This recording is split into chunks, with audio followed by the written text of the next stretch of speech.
ရီးစားဖြစ်သူပေးတဲ့ဆွဲကြိုးဟာခွေးလေပတ်ဖြစ်မှန်းတီးလျက်နဲ့ဝစ်စင်ပြီးလိုင်းပေါ်မှာပျော်ရွှင်ပြနေတဲ့မိန်းကလေးသူမအပင်ပန်းခံလှုပ်ထားတဲ့ထမင်းကြိုင်ကိုရီးစားဖြစ်သူကခွေးကိုကျွေးပစ်လိုက်တာတောင်သူမဘာကြောင့်တီးခံနေရတာလဲအမှန်တော့သူလိန်ပြောလိုက်တဲ့စကားတိုင်းအတွက်သူမကိုငွေတွေအလိုလျောက်ပေးမဲ့စနစ်တစ်ခုနဲ့ချိတ်ဆက်မိနေလို့ပါ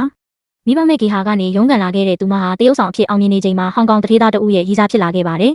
ဒါပေမဲ့ဒါဟာအချစ်စစ်မဟုတ်ပဲအမဲလိုက်ကိန်းတစ်ခုသာဖြစ်မှန်းသူမသိလိုက်ရတယ်သူ့ရဲ့ရီးစားဟောင်းတွေအားလုံးကစိတ်ရောဂါဆေးရုံရောက်သွားတာဒါမှမဟုတ်အသက်ဆုံးရှုံးသွားတာမျိုးတွေကြုံခဲ့ရတာပါ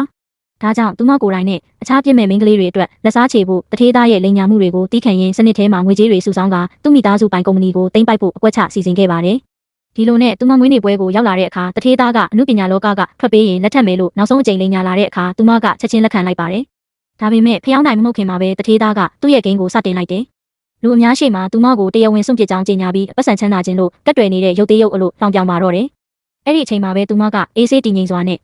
မင်းပြောတာမှန်ပါတယ်ငါကအဆင့်တန်းနေတယ်ဒါပေမဲ့အဲ့ဒီနေ့နဲ့ငါရဲ့အဆင့်တန်းကမင်းရဲ့လုပ်ငန်းစုတစ်ခုလုံးကိုပိုင်ဆိုင်ထားတဲ့ပိုင်ရှင်တော့ဖြစ်နေသေးတယ်လို့ပြောလိုက်ပါတော့တယ်